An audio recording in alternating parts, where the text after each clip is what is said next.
안녕하세요. 저는 남편을 먼저 떠나보내고 홀로 서울에 살고 있는 68세의 여성입니다.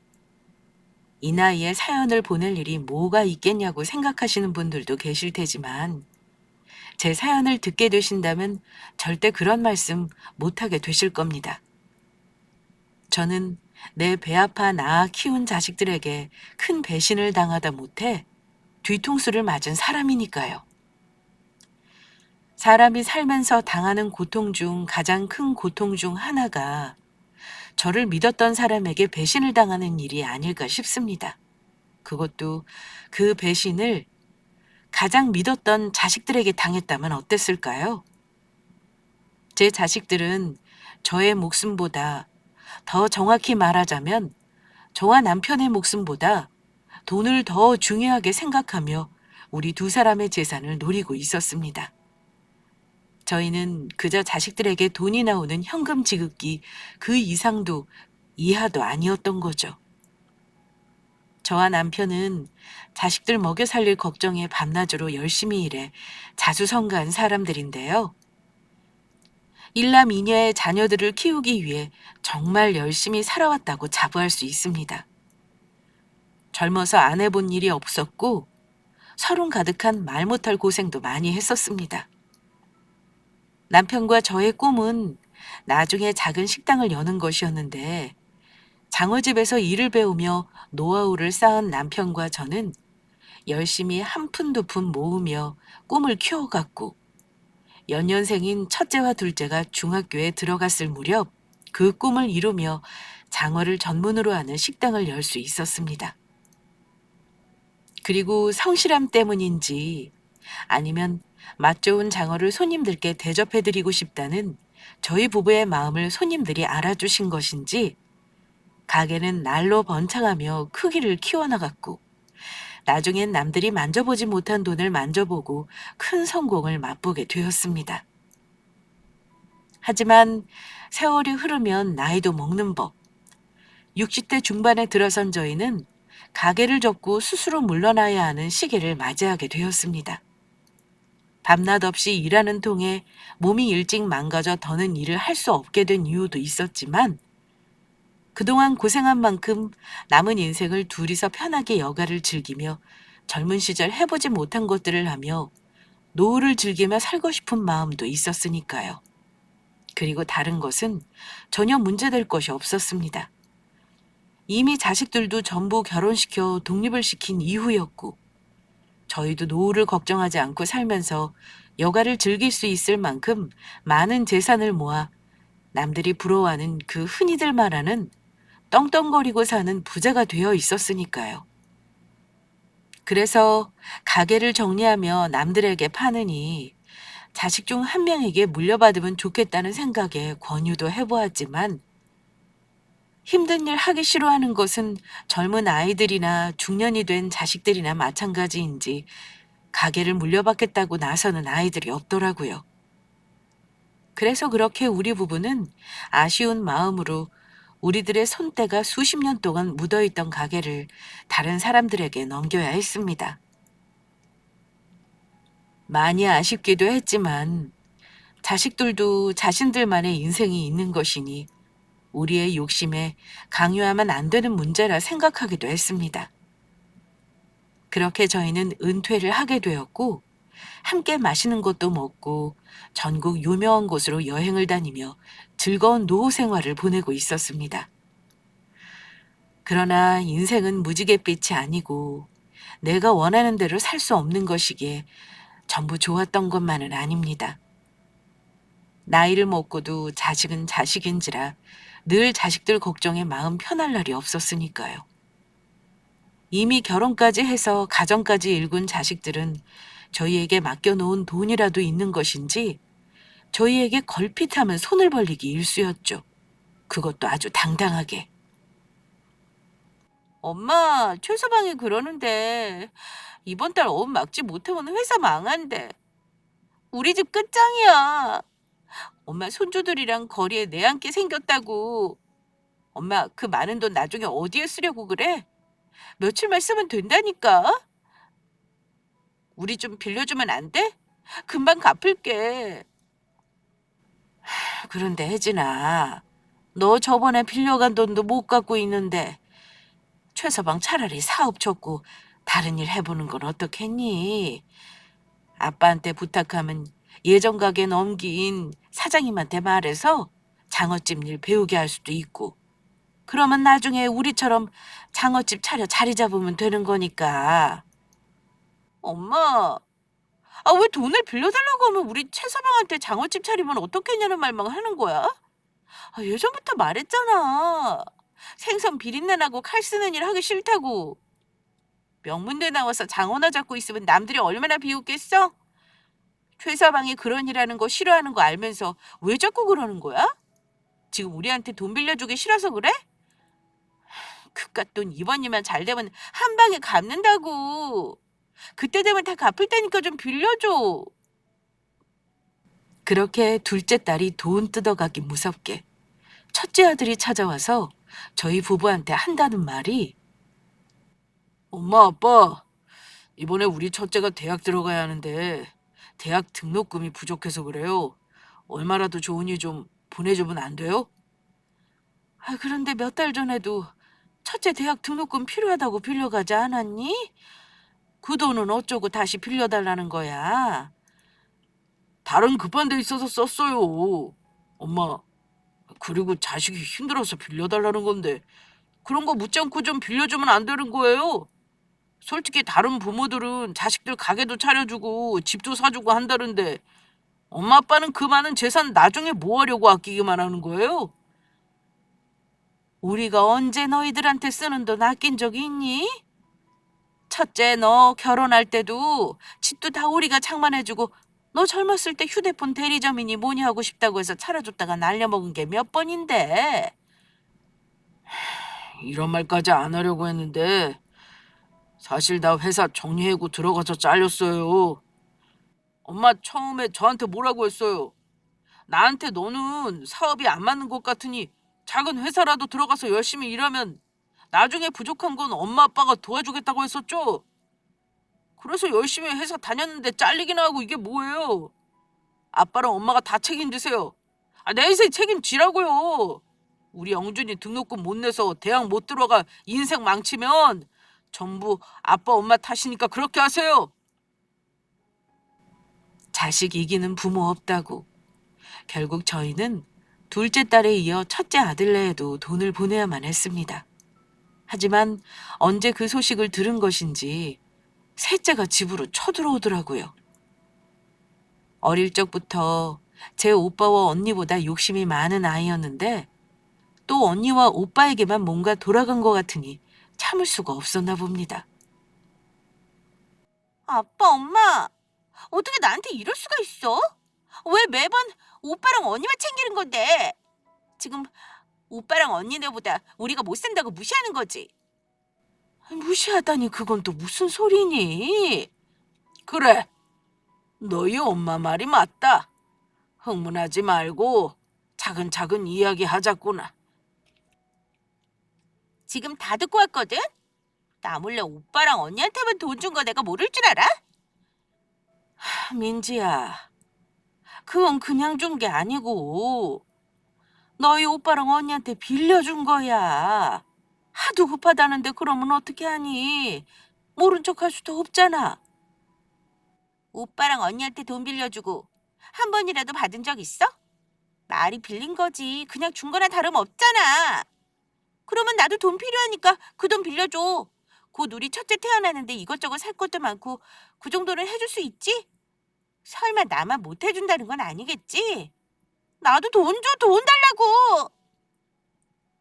임신한 몸으로 셋째는 그렇게 저희 집 거실바닥에 누워 떼를 쓰기 시작했습니다. 사실 셋째는 늦둥이로 우리 부부가 늦은 나이에 낳은 귀한 막내딸이었습니다. 그래서일까요? 워낙 귀여워만 하고 키워서인지 자기 오빠와 언니보다도 더욱 욕심이 많았고 아직도 철이 덜 들어 무슨 일이든 떼를 쓰면 다 된다고 생각했던 것입니다.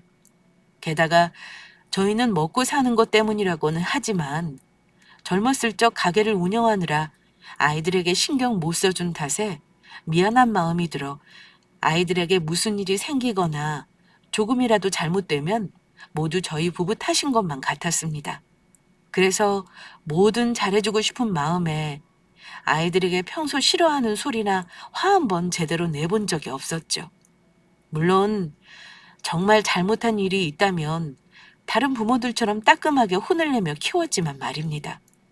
그리고 어느 정도 자리 잡고 돈 걱정 없이 살 수 있을 때가 되었을 때쯤은 이미 아이들은 다 커서 부모의 손을 필요로 하지 않은 상태가 되어 더는 아이들의 삶에 간섭할 수 없게 되었습니다. 하지만 그게 문제였는지 아이들은 조금 저들만 아는 어른으로 큰 듯 싶습니다. 그러나 조금 이기적인 어른으로 컸다고만 생각했지 아이들이 그렇게 매정한 아이들로 큰 줄은 정말 생각도 못했죠. 우리 부부에게 손을 벌릴 때만 집에 찾아와 저희에게 신경 쓰는 척하며 아쉬운 소리했지 정작 다 큰 자식들의 손이 필요할 때는 곁에 없었으니까요. 그래도 너희 아빠가 아파서 병원에 있는데 한 번은 와봐야 하는 거 아니니? 어떻게 전화 한 통이 없어? 엄마, 아빠 아프다고 해봤자 허리 아파서 시술하는 게 다잖아요. 늙으면 원래 그렇게 다 아프고 그러는 건데 뭘 그렇게 유난히세요? 제가 노는 것도 아니고. 저 지금 일해야 해서 바빠서 이만 끊어요. 엄마, 나 지금 최서방이랑 중요한 모임이 있어서 부부 동반했어. 여기서 최서방 사업에 관심 보이는 돈 많은 투자자 몇 분 만나기로 했고 이보다 더 중요한 일이 어디 있겠어? 이번 일만 잘 성사되면 정말 한 방에 성공하는 거라고 한 방에. 우리 최서방 진짜 대박 나는 거야. 그러니까 나중에 이야기해. 끊어. 지금 엄마 손주가 뱃속이 힘들어서 움직일 수가 없대. 나 지금 앉아있기도 힘든데 아빠 병문 안으로 어떻게 가? 엄마는 손주 걱정은 전혀 안 하지? 엄마, 제발 생각을 좀 하고 말해. 얼마 전 다 죽어가는 목소리로 저희에게 도와달라고 하던 자식들은 전부 어디 간 건지 다들 저들만 생각하며 살기 바빠 보였습니다. 더욱이 막내딸의 행동에 기가 찼던 건 며칠 전 집까지 찾아와 돈 달라고 생떼를 쓰며 바닥에 뒹굴던 딸이 이제와 배가 불러 제 아빠 입원한 병원에 올 수 없다는 말이었습니다. 제 아빠가 병원에 입원했다는데 싫다는 핑계로 할 소리는 아니라 생각은 했지만 어쩔 도리가 없었습니다. 아이들만 잘 살면 그만이겠거니 한 겁니다. 그래도 섭섭하고 속상한 것은 변하지 않은 사실이라 저는 남편 병상 앞에 실망한 얼굴로 맥없이 앉아 있었습니다. 그러자 남편이 그런 저를 조금 안쓰러운 눈빛으로 바라보다 제 손을 꼭 잡으며 말했습니다. 여보, 난 괜찮으니까 마음 쓰지 마. 뭐 큰 수술하는 것도 아니고 허리가 아파 잠깐 시술하는 거고 병원에서도 내일이면 퇴원해도 된다잖아. 우리가 자식들 그렇게 키운 걸 어쩌겠어. 그래도 당신이 아이들 키우느냐고 얼마나 고생했는데 그걸 알면 지들이 그러면 안 되는 거잖아요. 그렇다고 이제 다 커서 자식들까지 있는 아이들에게 뭐라고 그래? 애들은 애들 인생이나 잘 살라고 놔두고 앞으로 우리는 우리만 생각하며 즐겁게 살자고. 우리가 아이들한테 의지하면 짐밖에 더 되겠어? 그리고 우리가 살면 얼마나 살겠어? 많이 아쉽기는 했지만 남편 말 또한 틀린 것이 아니니 그 섭섭한 마음을 접기로 했습니다. 그렇다고 자식들 얼굴 평생 안 보고 살 것도 아니고 아직 젊어 저들 살기 바빠 아이들이 그러는 것이라 그렇게 생각하기로 했던 것입니다. 이미 아이들도 제 가정 꾸려 독립한 상태인데 제가 아직 아이들을 품 안의 자식으로 생각하며 산 것은 아닐까 하며 나이 먹은 제가 속이 좁아진 것이라 여기며 그만 마음을 내려놓자 했던 것입니다. 그래서 남편의 말대로 우리 둘이 서로 의지하며 그렇게 살기로 마음 먹었죠. 하지만 자식들이 벌이는 일은 아직도 철부지 코 올리게보다 못한 것들이라 한동안 잠잠했던 아이들이 또다시 사고를 치며 하나둘씩 연락을 해왔습니다. 그러더니 셋이 한꺼번에 들이닥쳐 때를 쓰듯 억장이 무너지는 요구를 해왔죠. 지금 뭐라고 했니? 첫째 너 얼마 전에 다시 회사 들어갔다며. 그동안 회사 다닌 거 아니었어? 이 나이에 회사 들어가봤자 내가 월급을 얼마나 받겠어요. 그 돈으로 아이들 생활비도 안 된다고요. 그래서 아빠랑 엄마가 우리 영준이 대학 등록금 하라고 주신 돈이랑 살고 있는 아파트 대출받아 주식 투자를 했는데 다 날려버렸어요. 아빠, 엄마, 저 이제 어쩌면 좋아요. 제발 이 아들 한 번만 살려주세요. 그렇게 첫째 아들은 펑펑 울며 이번만 도와주면 다시는 손을 벌리지 않겠다며 저희 부부 앞에서 무릎 꿇고 빌며 애걸을 해왔습니다. 그러자 옆에서 듣고 있던 둘째 딸이 더욱 중문 소리를 해왔습니다. 엄마, 마지막으로 우리 최서방 좀 딱 한 번만 도와줘. 이번에 안 도와주면 정말 끝장이야. 저번에 말했던 투자자도 우리 최서방 사업에 투자하고 싶은 눈치인데 급하게 자금을 융통해야 할 일이 생겼나 봐. 그래서 그것만 해결되면 바로 우리 최서방 사업에 투자할 수 있는 돈이 생긴다고 해서 우리가 그 돈 마련해 주기로 했거든? 아주 잠깐이면 된다고 하고. 그러니까 아빠 엄마가 우리 조금만 도와주면 안 돼? 잠깐만 빌려 쓰고 다시 돌려줄게. 아빠랑 엄마가 가진 재산에서 조금만 보태주면 되잖아. 아빠랑 엄마, 또 오빠랑 언니네만 도와주려 하는 거 아니지? 난 절대 그 꼴 못 봐. 다 같은 자식인데 왜 매번 오빠랑 언니만 도와주는데? 그러면 우리 집도 좀 도와줘. 곧 우리 아기도 태어나고 아무래도 아이방이 필요해서 더 넓은 집으로 이사해야 할 것 같아. 그러니까 모른 척 하지 말고 우리도 좀 도와줘. 하지만 우리 부부도 거기까지가 한계였습니다. 저희 부부가 아무리 돈이 많다고 한들 이건 아니라는 생각이 들더라고요. 언제까지 아무 대책도 없이 살며 저희만 믿고 일을 벌이며 손 벌리는 자식들의 요구를 일일이 들어줄 수 없겠다는 생각이었고, 정신 못 차리고 사는 자식들이 원하는 대로 다 해주는 것도 자식들 인생을 도와주는 것이 망치는 것이라는 판단이었습니다. 게다가 아무리 먹고 사는 게 바빠 신경 못 쓰고 키웠다지만 저들 위해 열심히 산 죄밖에 없는 저희 부부에게 어떻게 이럴 수가 있는지 그저 괘씸하다는 생각밖에 들지 않더라고요. 그래서 참다 참다 저는 그동안 하지 못했던 말을 하며 제 울분을 토해냈습니다. 너희들 어쩌면 이럴 수가 있니? 니들 눈에는 우리가 부모가 아닌 현금 취급기로 보이는 거니? 아빠 아프다는 소리에도 귓구멍만 파면 모르는 척하다가 돈 필요할 때만 찾아와 손이나 벌리고 너희 삼남매 우리 죽으면 어떻게 살려고 그러는 거니? 너희 아빠가 니들 필요한 그 돈 해주라고 해도 나는 더 못 해주니까 그만 돌아가거라. 엄마, 정말 이럴 거야? 오빠랑 언니는 다 대학 보내줬으면서 나만 안 보내줬잖아. 그러면 엄마 손주한테도 잘해줘야 할 거 아니야. 너 대학 못 간 게 왜 우리 탓이야? 그때 엄마랑 아빠랑 학원 보내주겠다고 대학 가는 게 어떻겠냐고 하니까 민지 네가 자기는 공부하기 싫다며 좋은 남편 만나 시집가서 편하게 살 거라고 그렇게 말했었잖아. 그때는 그때고 일단 오빠랑 언니만 대학 보내준 건 맞잖아. 그러면 오빠 언니한테 쓴 대학 등록금만큼 나한테 돈이라도 줘. 아빠, 엄마, 이번 한 번만 제발 도와주세요. 저 주식 날린 돈 못 갚으면 우리 가족 다 길거리에 나앉아야 해요. 엄마, 그러지 말고 우리 최서방 성공하면 장모님이랑 장인어른한테 꼭 효도할 거라고 했어. 너무 아까운 기회라서 그래. 제발 이번 한 번만 도와줘. 아니면 아빠랑 엄마가 우리한테 줄 유산이라도 미리 어떻게 주면 안 될까? 둘째야, 너 정말 좋은 생각이다. 엄마, 혜진이 말대로 우리한테 줄 유산이라도 미리 주시면 안 돼요? 그러면 어떻게든 일이 해결될 수 있을 것 같아요. 그래. 아빠, 엄마 유산이라도.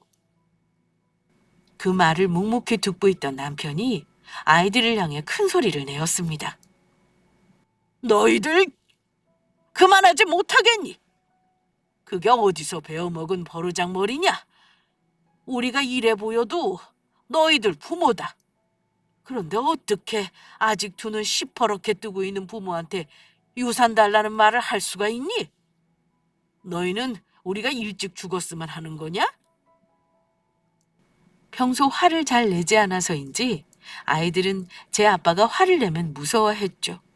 그래서인지 남편의 말에 자식들은 상황을 수습하려 하며 조금 주눅이 든 모습이었습니다. 그게 아니고요. 아빠, 무슨 말을 또 그렇게 해. 그냥 더는 아빠랑 엄마가 빌려줄 돈이 없다고 하니까 합리적으로 생각하는 거지. 언니 말이 맞아. 합리적으로. 나도 너희 엄마와 같은 생각이니 그만 다 돌아가거라. 앞으로는 너희 일들은 너희가 해결하고 앞으로 손 벌릴 생각이면 우리 두 사람 집에 찾아오지도 말아라.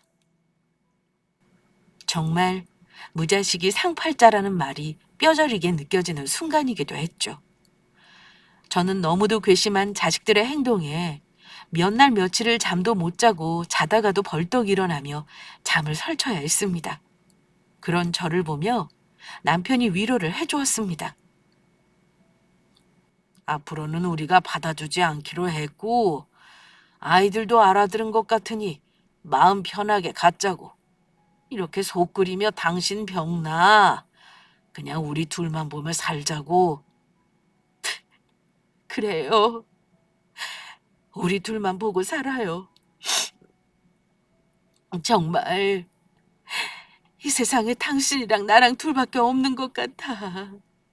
인생이 너무 속절없고 허무해.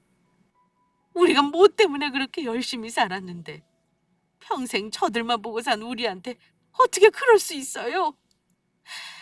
아무리 못되게 굴어도 철이 없어 그런 거라고 그래도 진짜 아이들 마음은 그런 것이 아닐 거라 그렇게 생각하면 살았는데 그게 아니었나 봐. 내가 낳은 내 새끼 어쩜 저럴 수가 있어. 아이들만 위해 살다 우린 이렇게 꼬부랑 늙은이가 됐는데 우리 인생이 너무 불쌍해서 어떡하면 좋아요. 나도 당신도 너무 불쌍해. 나는 괜찮아. 당신이 옆에 있잖아. 언젠가 아이들도 우리한테 잘못했다며 당신이랑 나한테도 잘하고 정신 차리고 제대로 살 날이 올 거야. 그러니까 우리가 조금만 더 힘내서 지켜봐 주자고. 여보, 당신 빨리 늙지 말고 내 곁에서 오래 있어줘야 해요. 이제 자식들 다 필요 없어. 나는 당신만 있으면 돼. 알겠어. 오래오래 살면서 당신 곁에 있어줄게.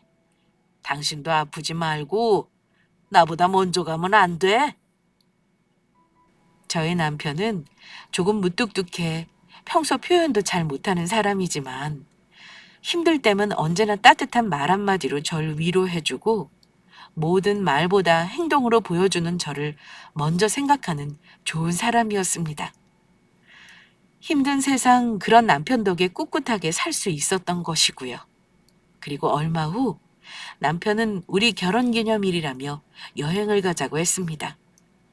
하지만 저는 알고 있었습니다. 자식들 일로 힘들었을 저를 생각해 여행을 다녀오자 권했다는 것을요.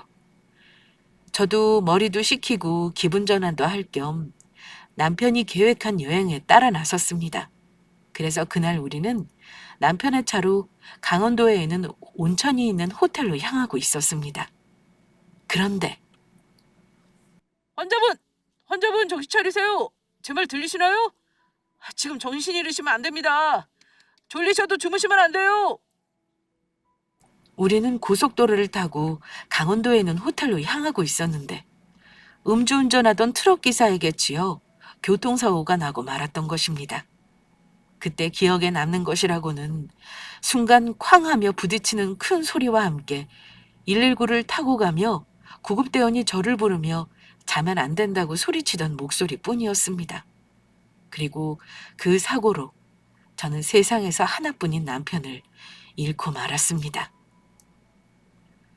그렇게 남편을 한순간에 잃은 것도 억울한데 전 자식들에게 더한 기가 막힐 일을 당해야만 했습니다. 저는 한동안 중환자실에 있다가 일반 개인 병실로 옮겨 지내게 되었는데 저는 의식을 잃고 움직이지 못하고 있는 상태였습니다. 그런데 의식을 잃어 아무 소리로 들을 수 없다는 의사의 말에 자식들이 제 앞에서 차마 입에 담지 못하는 대화를 나눴던 것입니다. 그때 저는 움직이지 못할 뿐 어느덧 회복되어 사람들의 대화를 다 들을 수 있을 정도로 의식만은 또렷한 상태였습니다. 아이, 독한 노인네. 얼마나 오래 사시려고. 아빠 갈 때 같이 가시지. 왜 이렇게 우리를 힘들게 만드냐? 그러게 말이야. 노인네 목숨줄도 즐기나 봐. 오래 사는 것도 참 죄야. 이렇게 깨어나서 장애라도 생기면 어떡해? 우리들만 고생하는 거 아니야? 나는 아이도 곧 퇴원하고 엄마 깨어나서 병원 퇴원해도 못 모시니까 그렇게들 알아. 엄마가 솔직히 나한테 해준 게 뭐 있다고. 그러니까 이렇게 깨어나지 않고 있다. 차라리 빨리 돌아가시는 게 나아. 더 살아봤자 자식들만 고생시키지. 좋은 게 뭐 있겠어? 맞아, 맞아. 그냥 이렇게 있다가 돌아가시는 게 나아. 그러면 고통 없이 편하게 가실 거 아니야. 그러면 우리도 빨리빨리 부모님 재산 정리해서 나눌 거 나누자고. 그래, 그렇게 하자. 그러면 나도 빚 좀 갚고 좀 한숨 돌릴 수 있을 것 같아. 그러면 나는 우리 남편한테 말해서 이사갈 아파트나 좀 알아보라고 해야겠다. 자식들의 대화 소리를 들으며 저는 마음속으로 다짐했죠. 악자까지 견뎌서 꼭 깨어나자고. 그래서 남편 몫까지 열심히 살아서 저것들 후회 속에 살게 해주자고요. 그리고 부모가 죽기를 바라는 자식은 자식도 아니니 앞으로 저 아이들을 내 자식으로 생각하지 말고 살자는 다짐도 함께 했습니다. 아이들에게서 아이의 마음을 놓아버리게 된 것입니다. 그렇게 전 보름 만에 깨어났고 몸도 차츰 회복되게 되었습니다. 제가 죽기만을 바라던 자식들은 언제 그랬냐는 듯 우는 연기까지 하며 저를 걱정한 척 연기를 하더라고요. 그러면서 내가 저들 하는 이야기를 못 들었다고 생각하는지 저를 살뜰히 챙기며 병관하는 척을 하다 하나둘씩 본색을 드러냈습니다. 저와 남편의 재산을 하나라도 더 뜯으려 저와 단둘이 있을 때 남매들끼리 서로 이간질하기 바빴죠. 제가 엄마 어떻게 되는지 알고 얼마나 걱정했는지 알아요? 그래도 혜진이랑 민지는 엄마 돌아가시면 아빠랑 엄마 재산 어떻게 할지 그 걱정만 하더라고요. 역시 엄마한테는 이 큰아들밖에 없죠? 앞으로는 엄마도 아빠 엄마 재산도 이 아들이 다 알아서 관리해 드릴 테니까 걱정하지 마세요. 엄마, 태어나면 나랑 최서방이 엄마 모실 테니까 걱정하지 말고 어서 나.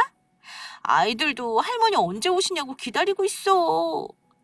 그러니까 예쁜 최서방, 엄마가 사업 자금도 좀 도와주고 곁에 같이 사는 가족이 최고잖아.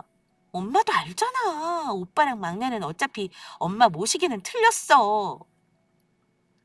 지금 남편이랑 나랑 엄마랑 같이 살 아파트 구하고 있으니까 빨리 건강해져서 태어날 생각만 해.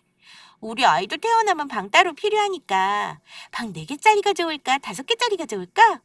엄마랑 같이 살려고 사는 거니까 아파트는 엄마가 당연히 사줄 거지? 그것도 아니면 엄마네 집 넓으니까 박사방이랑 내가 엄마 집으로 들어갈까? 언니랑 오빠는 귀찮으니까 집에 오지 못하게 하고. 그리고 얼마 후 저와 친한 친구가 제 병문안을 와 그동안 있었던 일들을 듣더니 기가 막힌다는 표정을 지었습니다. 친구와는 젊었을 적부터 알고 지낸 사이로 서로 비밀이 없을 정도로 친자매처럼 지내는 사이였습니다. 제가 교통사고가 났다는 소식을 듣자마자 바로 병원으로 달려왔던 친구로 제가 깨어나지 않은 상황에서도 여러 번 제 병문안을 왔었고 아이들에게 전화해 제 안부를 물었다고 합니다. 친구는 저를 매우 안쓰러운 표정으로 바라보았습니다. 내가 자식들을 잘못 키운 걸까? 어릴 때 부모가 곁에 없이 아이들끼리만 혼자 둬서 그런 건지, 내가 뭘 못해줘서 자식들 전부 저렇게 된 건지, 요즘 매일 후회만 되네. 이런 괘씸한 것들. 아니야. 자기랑 자기 남편만큼 자식들 생각하면 산 사람이 또 어디 있다고. 어디 우리 나이 때 키운 자식 중에 혼자 안 큰 자식들 있어? 그땐 다 가난하고 먹고 살기 힘들었던 시절이라 아이들 스스로 컸어. 자기 탓 아니니까 그렇게 생각하지 마. 세상 천지에 내 뜻대로 다는 자식이 어디 있어. 자식들이 내 뜻대로 되는 거면 얼마나 좋겠어. 부모가 아무리 잘 키우려 해도 자식들은 부모의 바람과는 다르게 크는 걸. 그러니까 너무 자책하지 말고 지금은 자기 어서 건강해져서 일어날 생각부터 해.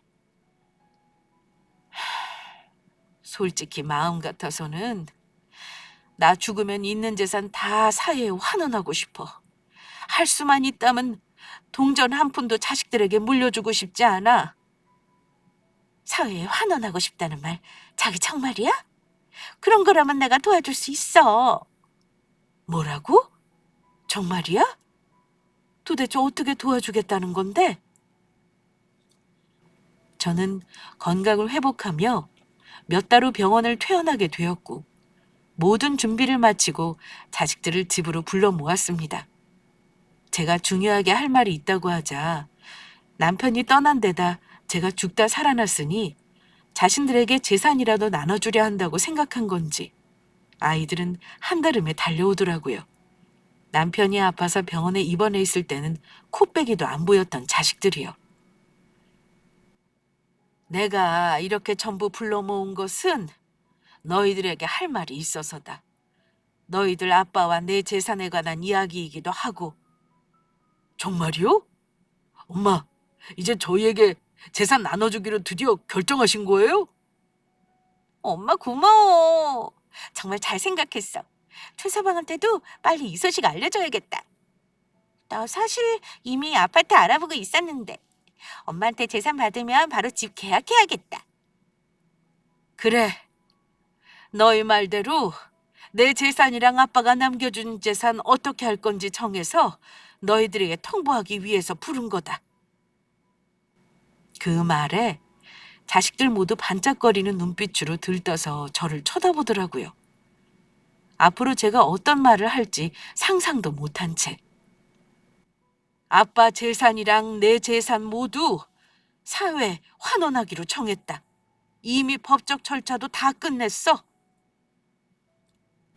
법적 절차까지 모두 끝났다는 말에 자식들 모두 흥분해서 벌떡 일어나더니 항의하며 저를 죽일 것처럼 달려들려고 하더라고요. 무슨 말씀이세요? 사회 환원이라니. 법적 절차 끝냈다는 말은 또 뭐고요? 엄마 지금 농담하시는 거죠? 농담 아니다. 너희 아빠 재산도 내 재산도 모두 사회에 환원할 거다. 내가 이미 그렇게 정했어. 감히 누구 맘대로요?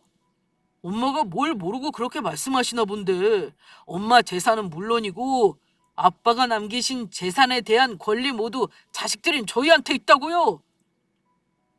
오빠 말이 맞아. 모두 우리에게 권리가 있다고. 아빠 재산도 엄마 재산도 엄마 혼자 어떻게 마음대로 할 수 있는 게 아니란 말이야. 엄마, 늙어서 아무리 아무것도 몰라도 그런다고 그렇지. 말도 안 되는 소리 좀 그만해. 이건 법적으로 해도 우리가 이기는 거라고. 아니, 나도 너희들에게 해줄 만큼 해줬다. 그리고 너희들 내가 의식이 없는 줄 알고 있었겠지만 병원에서 너희들끼리 하는 말 다 들었다. 뭐? 아빠 갈 때 같이 가지. 왜 이렇게 너희들 힘들게 만드냐고? 그러면서 노인네 목숨줄도 즐기다고 했지? 너희들 내 걱정이 아닌 나 죽으면 우리 부부 재산 어떻게 할지 그 고민부터 하더구나. 게다가 깨어나지 말고 차라리 죽는 게 낫다고 하는 말 내가 다 들었다. 다 들었다고! 엄마, 그건 엄마가 병상에서 고통스러워하는 것 같으니까 그냥 한 말이지. 맞아요. 엄마, 그냥 쓰러진 엄마 돌보느라 힘들어서 푸념 같은 거 마음에 담아두시면 어떡해요? 뭐? 세상 천지 푸념을 부모가 어서 일찍 죽었으면 좋겠다는 말로 하는 자식들이 어디 있니? 너희들은 자식들도 아니야. 너희들이 아무리 우겨봤자 내 생각은 편하지 않으니까 그렇게들 알아라. 앞으로는 우리 보고 살지 말자. 엄마, 정말 이러실 거예요? 자꾸 이러시면 우리도 법적으로 할 수밖에 없어요. 법적으로 가면 유리한 건 우리 쪽이라고요. 유류분 반환 청구 소송에서 우리가 다 받아낼 거니까 정이 이렇게 나오시면 엄마야말로 저희 볼 생각 마세요. 그래, 엄마. 오빠가 좋게 말할 때 우리 그냥 편하게 가자. 정말 법적으로 가고 싶어서 그런 거야? 이러면 불리해지는 건 엄마라고. 이러면 우리 정말 엄마 안 봐? 엄마 평생 혼자 외롭게 살다 죽고 싶어서 그러는 거야? 정말 그러고 싶으신 거냐고. 자신의 잘못에 대해 잘못됐다고 빌기는커녕 저를 협박해오는 자식들을 보며 저는 제가 준비해두었던 말을 꺼냈습니다. 너희들 할 말 다 했니? 그러면 이제부터 나도 내 할 말 좀 하자. 아빠랑 엄마가 지금까지 일군 재산 모두 우리 부부 공동으로 일군 거고 모든 재산 내 이름으로 해놓았었다. 그리고 유류분이라고 했니? 죽기 전에 내 재산 내가 마음대로 쓰겠다는데 너희들이 무슨 상관이며? 내가 죽지도 않고 이렇게 살아있는데 너희들이 어떻게 내 유류분까지 받아내겠다는 건지 모르겠구나. 그리고 지금까지 너희들이 하는 짓이 하도 이상해도 부부 둘 중 한 명이라도 먼저 죽으면 남은 재산 살아있는 쪽에 모두 증여하기로 법적으로 공증까지 받아놓은 상태다. 마지막으로 모든 걸 다 떠나서 너희들이 우리 부부한테 받아갈 유리분이 아직도 있다고 생각하는 거니? 저는 그렇게 말하며 자식들 앞에 서류 더미 하나를 내밀었습니다. 그것은 다름 아닌 그동안 자식들이 저희 부부에게 빌려가면서 쓴 돈의 차용증 사본이었습니다. 사실 받지 못할 돈이란 걸 알면서도 자식들에게 돈을 빌려줄 때마다 저희 부부는 차용증을 써서 받아놓았었습니다.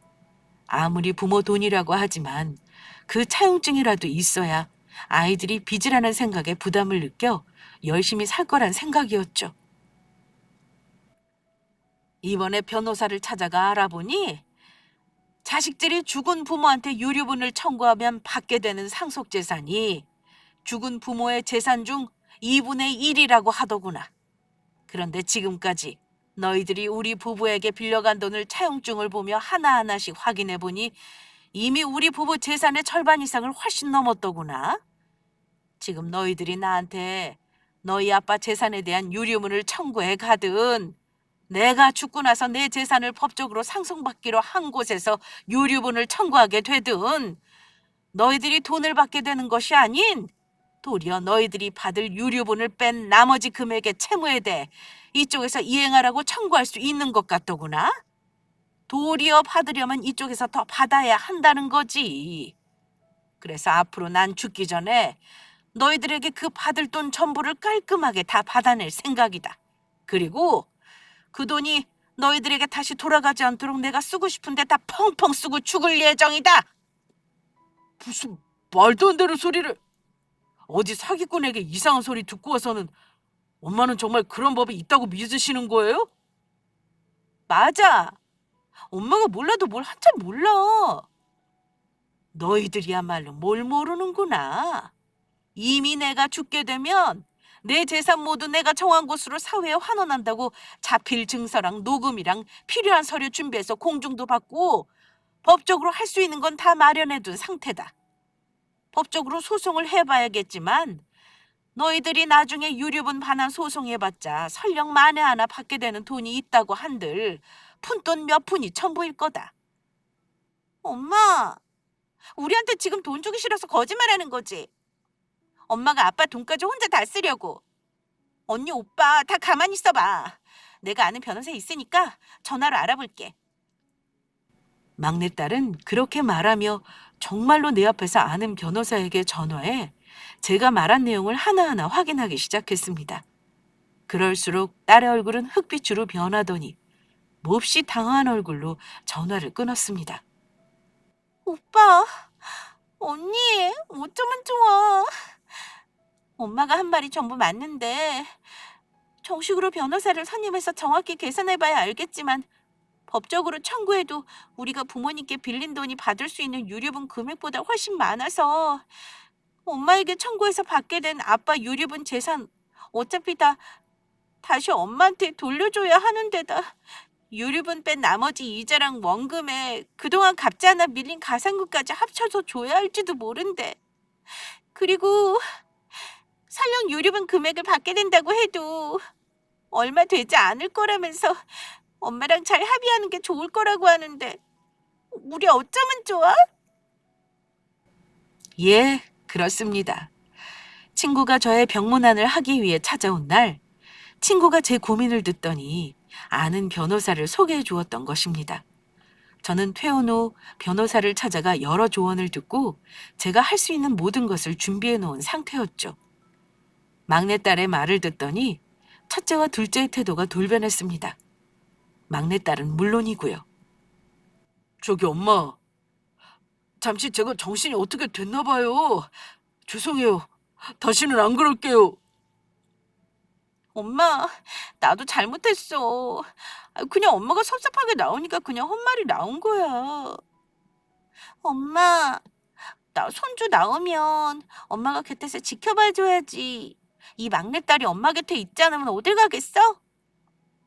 너희 전부 다시는 내 앞에 얼굴도 내미지 말거라.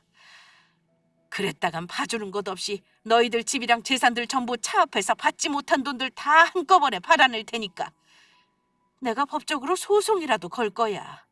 너희 모두 내 자식도 아니야. 부모와 자식으로서의 인연은 오늘부로 전부 끝이다. 꼴도 보기 싫으니 당장 내 눈앞에서 사라져. 당장! 그 후 자식들은 손주들까지 데리고 저를 찾아와 잘못했다고 빌었지만 저는 받아주지 않았습니다. 먼저 자식과 부모의 인연을 끊은 건 아이들이었으니까요. 게다가 제 아빠가 돌아가셨는데도 슬퍼하기는커녕 오롯이 제 부모들을 돈으로만 보는 자식들을 절대로 용서할 수 없었습니다. 그리고 자식들이 정신을 차리고 바르게 살게 하기 위해서라도 더는 도와주면 안 된다고 생각했습니다. 그래서 저는 지금 한 달에 한 번 자식들에게 따박따박 빌려준 이자와 원금을 받고 있는 상태입니다. 그리고 제가 자식들한테 공표한 대로 그 돈을 전부 모조리 매달 한 푼도 안 남기고 쓰고 있습니다.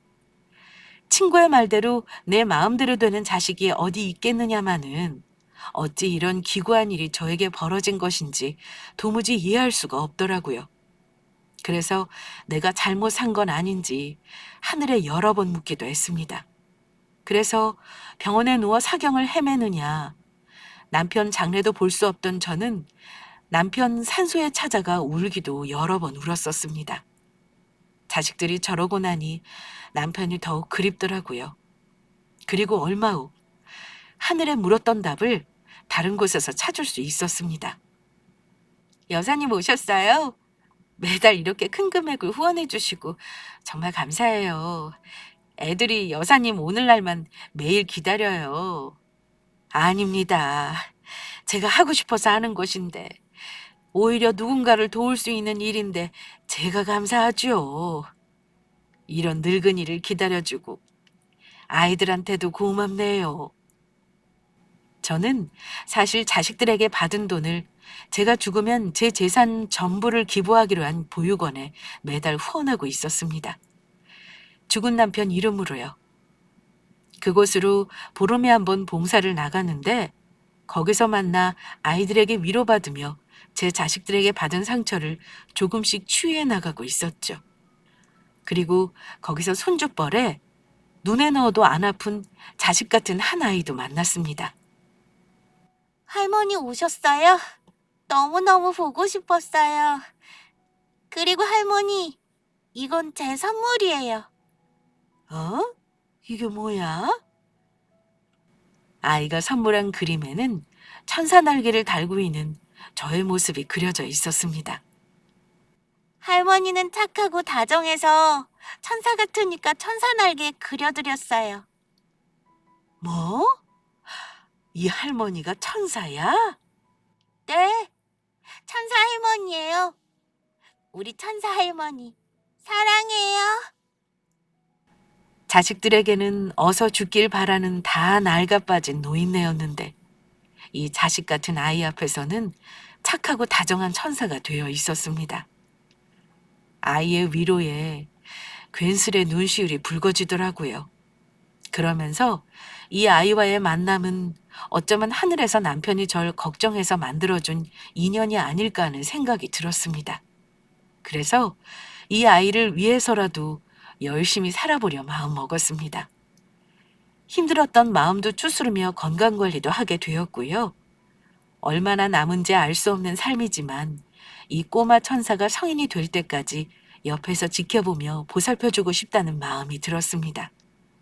그래서 전 남편이 떠나고 새롭게 제2의 삶을 살고 있습니다. 보육원에서 천사 할머니란 별명도 갖게 되었고요. 제가 이런 부탁을 드려도 되는지 모르겠지만 저와 이 천사 같은 아이를 멀리서라도 애청자님들이 응원해 주신다면 정말 힘이 날 것 같습니다.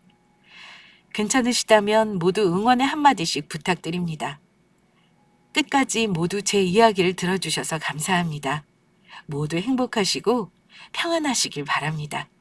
이만 줄이겠습니다.